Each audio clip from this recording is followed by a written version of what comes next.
Hi ಎಲ್ರಿಗೂ ನಮಸ್ಕಾರ. ಭಾಳ ದಿನಗಳ ನಂತರ ನಮ್ಮ ತೋಟದ ಬಗ್ಗೆ ಇನ್ನೊಂದು ವೀಡಿಯೋ ಮಾಡ್ತಾಯಿದ್ದೀನಿ.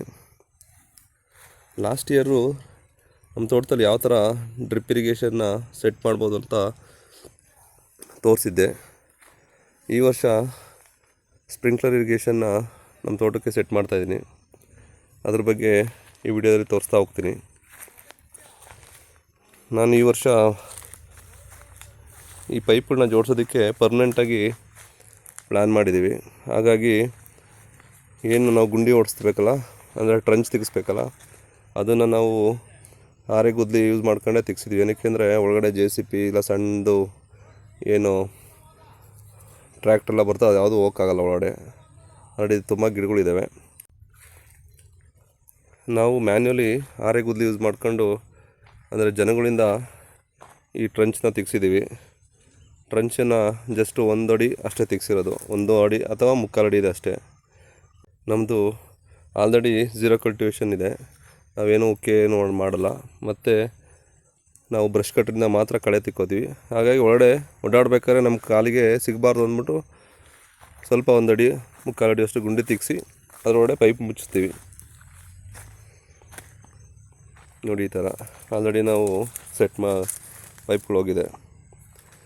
ಓಕೆ, ನಾನು ಈಗ ಇದನ್ನು ಯಾವ ಥರ ಪ್ಲ್ಯಾನ್ ಮಾಡಿದ್ದೀನಿ ಅಂತ ನಿಮಗೆ ಈ ವಿಡಿಯೋದಲ್ಲಿ ತೋರಿಸ್ತಾ ಹೋಗ್ತೀನಿ. ನಮ್ಮ ತೋಟದಲ್ಲಿ ಈಗ ಏನು ಸ್ಪ್ರಿಂಕ್ಲರ್ನ ಸೆಟ್ ಮಾಡ್ತಾಯಿದ್ದೀವಲ್ಲ, ಅದು ಯಾವ ಥರ ಮಾಡ್ತೀವಿ ಅಂತ ತೋರಿಸ್ತಾ ಹೋಗ್ತೀನಿ. ಇದರಿಂದ ಮುಂದೆ ಯಾರಾದರೂ ಸ್ಪ್ರಿಂಕ್ಲರ್ನ ಸೆಟ್ ಮಾಡಬೇಕು ಅನ್ನೋ ಪ್ಲ್ಯಾನ್ ಇದ್ದವ್ರಿಗೆ ಅವರಿಗೆ ಈ ವಿಡಿಯೋಯಿಂದ ಹೆಲ್ಪ್ ಆಗ್ಬೋದು. ಏನಕ್ಕೆಂದರೆ ನಾನು ಅದೇ ರೀತಿ ತುಂಬ ಡೌಟ್ಸ್ ಇತ್ತು ನಮ್ಗೆ ಸ್ಟಾರ್ಟಿಂಗಲ್ಲಿ ಮಾಡಬೇಕಾದ್ರೆ. ಮೇಯ್ನ್ ಲೈನಲ್ಲಿ ಎಷ್ಟು ಇಂಚ್ ಪೈಪ್ ಹಾಕಬೇಕು, ಸಬ್ ಲೈನ್ಗೆ ಎಷ್ಟು ಇಂಚ್ ಪೈಪ್ ಹಾಕಬೇಕು, ಆಮೇಲೆ ಅಲ್ಲಿಂದ ರೈಸರ್ ತಗೋತೀವಲ್ಲ ಅದನ್ನ ಎಷ್ಟು ಇಂಚ್ ಪೈಪ್ ಹಾಕಬೇಕು, ಆಮೇಲೆ ಯಾವ ಜೆಟ್ ಯೂಸ್ ಮಾಡ್ಬೋದು, ಆಮೇಲೆ ಎಷ್ಟು ಅಡಿಗೆ ಒಂದು ಜೆಟ್ಟಿಗೆ ಕೂತ್ಕೋಬೇಕು. ಸೊ ಇದೆಲ್ಲ ತುಂಬ ಡೌಟ್ಸ್ ಬರುತ್ತೆ, ಅಂದರೆ ಹೊಸ್ದಾಗಿ ಮಾಡೋರಿಗೆ. ಹಾಗಾಗಿ ಅವ್ರಿಗೆಲ್ಲ ಈ ವಿಡಿಯೋ ಯೂಸ್ ಆಗ್ಬೋದು ಅಂತ ಅಂದ್ಕೊಂಡಿದ್ದೀನಿ ನಾನು. ಓಕೆ, ಬನ್ನಿ ಮುಂದೆ ನಾನು ತೋರಿಸ್ತಾ ಹೋಗ್ತೀನಿ ಯಾವ್ಯಾವ ರೀತಿ ಮಾಡಿದ್ದೀನಿ ಅಂತ. ನೋಡಿ, ನೀವು ಸ್ಪ್ರಿಂಕ್ಲರ್ ಇರಿಗೇಷನ್ನ ಸೆಟ್ ಮಾಡಬೇಕಂದ್ರೆ ಫಸ್ಟು ಮೇಯ್ನ್ ಲೈನ್ ಬರುತ್ತೆ. ಮೇಯ್ನ್ ಲೈನ್ಗೆ ಎಷ್ಟು ಇಂಚ್ ಪೈಪ್ ಹಾಕಬೇಕು ಅಂತ ಇರುತ್ತಲ್ಲ. ನೋಡಿ, ನಾವೇನು ಮಾಡಿದ್ದೀವಿ, ಮೇಯ್ನ್ ಲೈನ್ಗೆ 2 ಇಂಚ್ ಪೈಪ್ ಹಾಕಿದ್ದೀವಿ. ನೋಡಿ, ಇಲ್ಲಿ ಈ 2 ಇಂಚಿಂದ ನಾವೇನು ಮಾಡಿದ್ವಿ, ಸಬ್ ಲೈನಿಗೆ 1/4 ಇಂಚ್ ಪೈಪ್ ಹಾಕಿದ್ದೀವಿ. ಏನಕ್ಕೆ 1/4 ಇಂಚ್ ಪೈಪ್ ಹಾಕಿದ್ದೀವಿ ಅಂದರೆ, ನಮಗೇನು ಈ ಸಬ್ ಲೈನ್ ಇದೆಯಲ್ಲ, ಇದರಲ್ಲಿ 5 ಜೆಟ್ ಬರುತ್ತೆ. ಆಲ್ಮೋಸ್ಟ್ 28 ಅಡಿ 30 ಅಡಿಗೆ 5 ಜೆಟ್ಟನ್ನ ಸೆಟ್ ಮಾಡಿದ್ದೀವಿ ಈ ಒಂದು ಲೈನಲ್ಲಿ. ಅರ್ಥ ಆಯ್ತಲ್ಲ? ಮೇಯ್ನ್ ಲೈನು 2 ಇಂಚು. 2 ಇಂಚಿಂದ ನೆಕ್ಸ್ಟ್ ಏನು ಮಾಡಿದೆ, ಸಬ್ ಲೈನ್ ಇದೆ, ಸಬ್ ಲೈನಲ್ಲಿ 1/4 ಇಂಚ್ ಪೈಪ್ ಹೋಗಿದೆ. 1/4 ಇಂಚಿಗೆ ನಾವೇನು ಮಾಡಿದ್ದೀವಿ, ಒಂದು ಗೇಟ್ ವಾಲ್ ಇಟ್ಟಿದ್ದೀವಿ. ಈ ಗೇಟ್ ವಾಲಿಂದ ನೆಕ್ಸ್ಟ್ ಮುಂದಕ್ಕೆ ಎಷ್ಟಿದೆ, 5 ಜೆಟ್ ಓಡುತ್ತೆ. ನೋಡಿ, ಅಲ್ಲಿ ಸೆಟ್ ಮಾಡಿದ್ದೀವಿ. ಬನ್ನಿ. ಸೊ ಇದು ಕೆಳಗಡೆ ಇರೋದು 1/4 ಇಂಚ್ ಬಂದಿದೆ. ಈ 1/4 ಇಂಚಿಂದ ಈ ಮೇಲ್ಗಡೆ ನಾವೇನು ಮಾಡಿದ್ದು, ಇದಕ್ಕೆ ರೈಸರ್ ಅಂತ ಹೇಳ್ತೀವಲ್ಲ, ಇದಕ್ಕೆ 1 ಇಂಚ್ ಪೈಪ್ ಯೂಸ್ ಮಾಡಿದ್ದೀವಿ. ಇಲ್ಲಿ ನೋಡ್ಬೋದು ನೀವು, ಇದು 1 ಇಂಚು.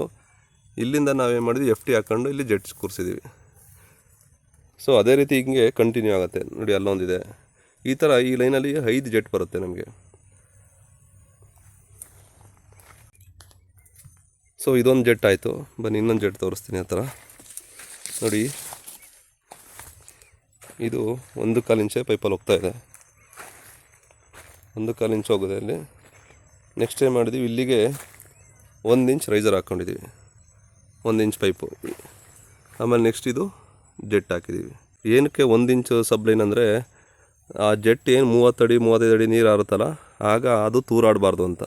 ನಾವು ಅರ್ಧ ಇಂಚ್ ಹಾಕ್ಬಿಟ್ರೆ ಪೈಪ್ ಇದು ತೂರಾಡ್ತವೆ. ಜೊತೆಗೆ ನೋಡಿ, ಕೆಳಗಡೆ ಸ್ವಲ್ಪ ಮಣ್ಣು ಮುಚ್ಚಿದ್ದೀವಿ ಈ ಥರ. ಈಗ ನೀರು ಇವನ್ 30 ಅಡಿ ಹೊಡೆದ್ರೂ ಕೂಡ ಈ ಪೈಪ್ ಅಳ್ಳಾಡಲ್ಲ ಈಗ, ಅಂದರೆ ಬಿಗಿಯಾಗಿರುತ್ತೆ. ಅದಕ್ಕೋಸ್ಕರ ನಾವು ರೈಸರ್ನ 1 ಇಂಚ್ ಹಾಕ್ಕೊಂಡಿದ್ದೀವಿ. ನೆಕ್ಸ್ಟ್ ಅದೇ ರೀತಿ ಕಂಟಿನ್ಯೂ ಮಾಡಿದ್ವಿ. ನೋಡಿ, 1/4 ಇಂಚ್ ಕೆಳಗಡೆ ಹೋಗಿದೆ. ನೆಕ್ಸ್ಟ್ ಅಲ್ಲಿ 1 ಇಂಚ್ ರೈಸರು. ಸೊ ಈ ಥರ ಒಂದು ಲೈನಲ್ಲಿ ನಾವು 5 ಜೆಟ್ನ ಕೂರಿಸಿದ್ದೀವಿ. ಪ್ರತಿ ಲೈನ್ಗೂ ಕೂಡ ಒಂದೊಂದು ಗೇಟ್ ವಾಲ್ ಇದೆ. ಸ್ನೇಹಿತರೆ ನೋಡಿ, ಇದು ಮೇಯ್ನ್ ಲೈನ್ ಇದೆಯಲ್ಲ, ಈ ಮೇಯ್ನ್ ಲೈನ್ 2 ಇಂಚ್ ಬರುತ್ತೆ. ಇಲ್ಲಿಂದ ಸಬ್ ಲೈನ್ 1/4 ಇಂಚಲ್ಲಿ ಹೋಗಿದೆ. ಅದಾದಮೇಲೆ ಎಂಡಲ್ಲಿ ನಾವು ಒಂದು ಎಂಡ್ ಕ್ಯಾಪ್ ಹಾಕಿದ್ದೀವಿ. ಅದನ್ನು ರೈಸ್ ಮಾಡಿ ಎಂಡ್ ಕ್ಯಾಪ್ ಹಾಕಿದ್ದೀವಿ. ಏನಕ್ಕೆ ಅಂದರೆ ಏನಾದ್ರು ಒಳ್ಳೆ ಮಣ್ಣು ಧೂಳು ಸಿಲ್ಟಿದ್ದಾಗ ಇದನ್ನು ತಿಕ್ಕೊಂಡು ಓಪನ್ ಮಾಡಿದ್ರೆ ಆ ಧೂಳಲ್ಲಿ ಇಲ್ಲ ಏನೋ ಮಣ್ಣಲ್ಲಿ ಇಲ್ಲೇ ಬೇರೆ ಬಂದ್ಬಿಡುತ್ತೆ. ಅದೇ ರೀತಿ ಈ ಸಬ್ಲೈನ್ ಇದೆಯಲ್ಲ 1.25 ಇಂಚ್ ಪೈಪು, ಅದರಲ್ಲೂ ಕೂಡ ಎಂಡಲ್ಲಿ ಒಂದು ರೈಸರ್ ಎತ್ಕೊಬಿಟ್ಟು ಅಲ್ಲಿ ಎಂಡ್ ಕ್ಯಾಪ್ ಹಾಕಿದ್ದೀವಿ. ಅಲ್ಲೂ ಕೂಡ ನಾವು ನೀರನ್ನ ಕ್ಲೀನ್ ಮಾಡ್ಕೋಬೋದು. ಅದೇ ರೀತಿ ನೀವು ಮೇಲ್ಗಡೆ ಹೋಗ್ತಂದರೆ ಇಲ್ಲಿಂದ ಒಂದು 30 ಅಡಿ ಬರುತ್ತೆ.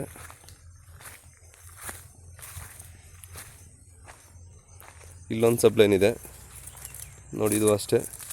ಇನ್ನು ನಾವು ಪೈಪ್ ಸೆಟ್ ಮಾಡಬೇಕು. ಇಲ್ಲೂ ಅಷ್ಟೇ, ಇಲ್ಲೂ 5 ಜೆಟ್ ಬರುತ್ತೆ. ಇದು ಕಂಟ್ರೋಲ್ ಮಾಡೋದಕ್ಕೆ ಇಲ್ಲೊಂದು ಗೇಟ್ ವಾಲ್ ಇಟ್ಟಿದ್ದೀವಿ ನೋಡಿ. ಇದು ಸಬ್ಲೈನ್ 1.25 ಇಂಚು, ಮೇನ್ ಲೈನ್ 2 ಇಂಚು. ಅದೇ ರೀತಿ ಇಲ್ಲಿಂದ ಮತ್ತೆ ಇನ್ನೊಂದು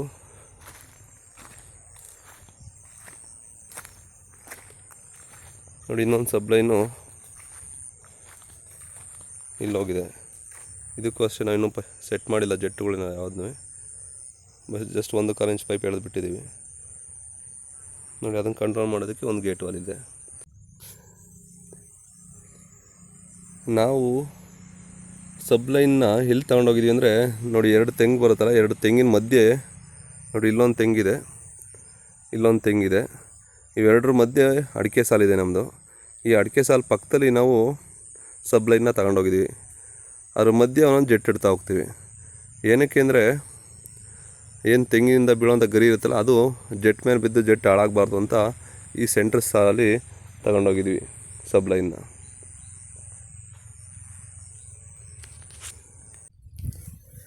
ಈಗ ನೋಡಿ, ನಾವು ಎಲ್ಲ ಸ್ಪ್ರಿಂಕ್ಲರ್ನ ಸೆಟ್ ಮಾಡಿದ್ದೀವಿ ನೋಡಿ. ನಾವು ಸಬ್ಲೈನಿಂದ ಏನು 1.25 ಇಂಚ್ ಬಂದಿದೆಯಲ್ಲ, ಇದಕ್ಕೆ ಮೇಯ್ನು ಏನು ರೈಸರ್ ಆಗಿ 1 ಇಂಚನ್ನ ಇದು ಮಾಡಿದ್ದೀವಿ. 1 ಇಂಚು ನಾವೇನು 20 ಅಡಿ ಬರುತ್ತಲ್ಲ, ಆ 20 ಅಡಿ ಪೈಪ್ನ 3 ಭಾಗವಾಗಿ ಕಟ್ ಮಾಡಿಬಿಟ್ಟು ಆಲ್ಮೋಸ್ಟ್ 6.5 ಅಡಿ ಬರುತ್ತೆ. 6.5 ಅಡಿಗೆ ಪೈಪ್ನ ಈ ಥರ ಆಲ್ಮೋಸ್ಟ್ ನನಗಿಂತ ಹೈಟ್ ಇದೆ. ನಾವು ಇದನ್ನು ರೈಸರಾಗಿ ಯೂಸ್ ಮಾಡಿದ್ದೀವಿ ನೋಡಿ. ನಾವು ಯೂಸ್ ಮಾಡ್ತಿರೋದು ಜೆಟ್ ಇದೆಯಲ್ಲ, ಇದಕ್ಕೆ ಎಫ್ ಟಿ ನಾವು 1 ಇಂಚಿಂದ ಅರ್ಧ ಇಂಚ್ ಎಫ್ ಟಿ ಹಾಕ್ಕೊಂಡಿದ್ದೀವಿ ನೋಡಿ. ನೀವು ನೋಡಿದ್ರೆ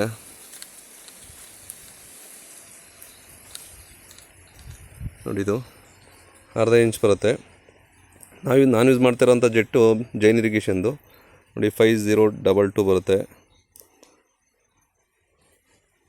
5022 ಇದು ನಿಮಗೆ 30 ಅಡಿ 33 ಅಡಿ ನೀರು ಹಾರುತ್ತೆ. ಬಟ್ ತುಂಬ ಚೆನ್ನಾಗಿ ಅಂದರೆ ಆಲ್ಮೋಸ್ಟ್ ನಿಮಗೆ ಮಳೆ ಥರ ನೀರು ಬರುತ್ತೆ. ಇದರಲ್ಲಿ ಹೆವಿ ಪ್ರೆಷರ ನೀರು ಬರೋಲ್ಲ. ಪರ್ ಅವರು ನಿಮಗೆ ಆಲ್ಮೋಸ್ಟ್ 600 ಲೀಟರ್ ಪರ್ ಅವರ್ ಹೋಗುತ್ತೆ. ಡಿಸ್ಚಾರ್ಜಿಂಗ್ ಕೆಪಾಸಿಟಿ ಇದೆ ಇದರಲ್ಲಿ. ಮಿಶ್ರ ಬೆಳೆ ಅಂದರೆ ಮಲ್ಟಿ ಕ್ರಾಪ್ ಇದ್ದಾಗ ನಾವು ಈ ನೀರು ಯಾವ ಥರ ಬರುತ್ತೆ ಅಂದರೆ ಏನೋ ಮಳೆ ಬರುತ್ತಲ್ಲ ಆ ಥರ ಬರುತ್ತೆ. ನಿಮಗೆ ತೋರಿಸ್ತೀನಿ ನಾನು ಜೆಟ್ ಆನ್ ಮಾಡಿಬಿಟ್ಟು. ನಾವು ಇದಕ್ಕಿನ್ನೂ ಮಣ್ಣು ಮುಚ್ಚಿಲ್ಲ ನೋಡಿ. ಲಾಸ್ಟ್ ಎಂಡಲ್ಲಿ ಏನು ಮಾಡಿದ್ದೀವಿ ಅಂದರೆ ನಾವಿಲ್ಲಿ ಒಂದು ಎಂಡ್ ಕ್ಯಾಪ್ ಹಾಕ್ಕೊಂಡಿದ್ದೀವಿ ರೈಸರ್ ತೊಗೊಂಡು. ಏನಕ್ಕೆ ಅಂದರೆ ಬೋರ್ನಲ್ಲಿ ಬರುವಂಥ ಸಿಲ್ಟು ಮಣ್ಣೇನಾರು ಬಂದರೆ ಅದನ್ನು ಇದನ್ನು ಓಪನ್ ಮಾಡ್ಕೊಂಡು ಇದನ್ನು ಓಪನ್ ಮಾಡಿ ಇದರಿಂದ ನೀರು ಇದು ಮಾಡಿದ್ರೆ ಏನು ಮಣ್ಣು ಸಿಲ್ಟಿರುತ್ತೆ ಅದು ಹೊರಗಡೆ ಬರುತ್ತೆ.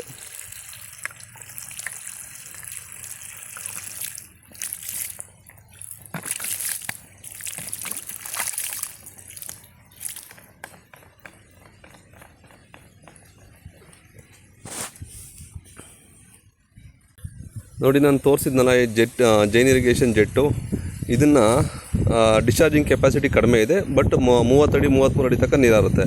ಇದನ್ನು ನಾವು ಎಲ್ಲಿ ಯೂಸ್ ಮಾಡ್ಬೋದು ಅಂದರೆ ಒಳಗಡೆ ಯೂಸ್ ಮಾಡ್ಬೋದು. ಒಳಗಡೆ ಅಂದರೆ ಎಲ್ಲಿ ಓವರ್ಲ್ಯಾಪ್ ಆಗುತ್ತೆ ನೋಡಿ. ಇಲ್ಲಿಂದ ಇಲ್ಲೊಂದು ಜೆಟ್ ಇದೆ, ನೆಕ್ಸ್ಟ್ ಲೈನ್ ಅಲ್ಲೊಂದು ಜೆಟ್ ಇದೆಯಲ್ವಾ, ಅಲ್ಲಿಂದ ಆ ಲೈನಿಂದ ಇಲ್ಲಿಗೆ ನೀರಾರುತ್ತೆ. ಮತ್ತೀಗೇನು ಇಲ್ಲಿಂದ ನೀರಾರುತ್ತಲ್ಲ, ಸೊ ಎರಡೂ ಕವರ್ ಆಗುತ್ತೆ, ಓವರ್ಲ್ಯಾಪ್ ಆಗುತ್ತೆ.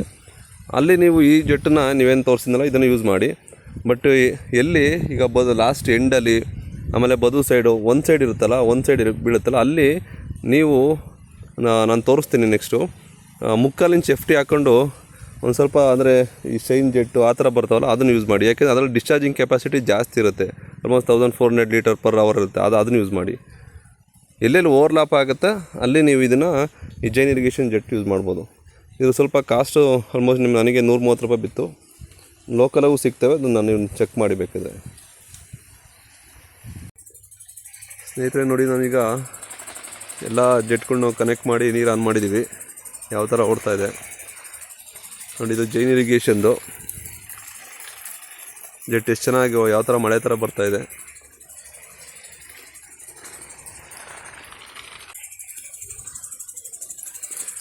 ನೋಡಿ ತುಂಬ ಚೆನ್ನಾಗಿ ಆಲ್ಮೋಸ್ಟ್ ನೀವು ಒಂದು 30 ಅಡಿ ತನಕ ನೀರು ಡಿಸ್ಚಾರ್ಜ್ ಆಗ್ತಾಯಿದೆ.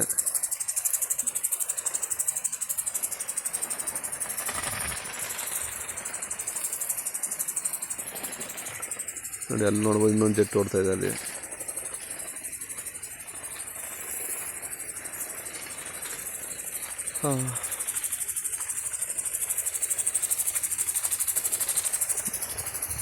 ನೋಡಿ ಯಾವ ಥರ ನೀರು ದಪ್ಪ ಬರೋಲ್ಲ, ನೀರು ಕಡಿಮೆ ಡಿಸ್ಚಾರ್ಜ್ ಆಗುತ್ತೆ, ಬಟ್ ಚೆನ್ನಾಗಿ ಮಳೆ ಥರ ಬರುತ್ತೆ.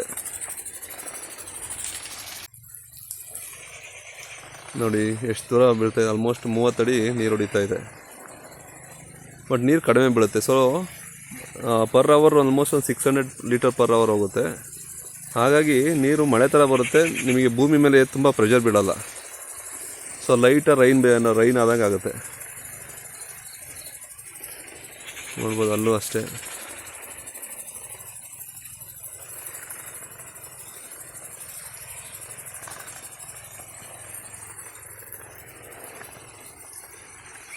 ನೋಡಿ ಇಲ್ಲಿ ನೋಡಿ, ನಾನು ಮೊದಲೇ ಹೇಳ್ದಂಗೆ ಬದುಗುಣದಲ್ಲಿ ನಾನು ಜೈನ್ ಇರಿಗೇಷನ್ ಜೆಟ್ ತೋರಿಸಿದ್ನೋ ಅದು ಬೇಡ, ಬೇರೆ ಅಂದರೆ ಸ್ವಲ್ಪ ನೀರು ವಾಟರ್ ಡಿಸ್ಚಾರ್ಜ್ ಜಾಸ್ತಿ ಆಗೋದನ್ನು ಹಾಕಿ ಅಂತ ಹೇಳಿದ್ನಲ್ಲ, ಅದೇ ರೀತಿ ನೋಡಿ ಇದು ಬೇರೆ ಥರ ಜೆಟ್ ಹಾಕಿದ್ದೀನಿ.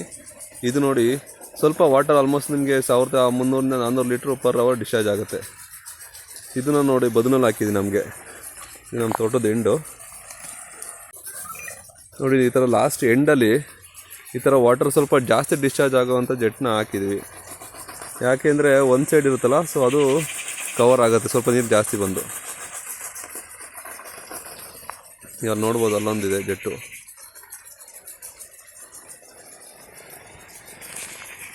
ನೋಡಿ ಅದೇ ರೀತಿ ಇನ್ನೊಂದು ಜೆಟ್ ಇಲ್ಲಿದೆ, ಇದು ಅಷ್ಟೇ ಪರ್ ಅವರ್ ಜಾಸ್ತಿ ನೀರು ಡಿಸ್ಚಾರ್ಜ್ ಮಾಡುತ್ತೆ. ಇದೆಲ್ಲ ಬದುಗಳದಿದೆ, ಬದು ಅಂದರೆ ಲಾಸ್ಟ್ ಎಂಡಲ್ಲಿ. ಓಕೆ ಸ್ನೇಹಿತರೆ, ನಾನು ಜೆಟ್ ಬಗ್ಗೆ ಮಾಡಿದ ಈ ವಿಡಿಯೋ ನಿಮಗೆ ಇಷ್ಟ ಆಯಿತು ಅಂತ ಅಂದ್ಕೊಂಡಿದ್ದೀನಿ.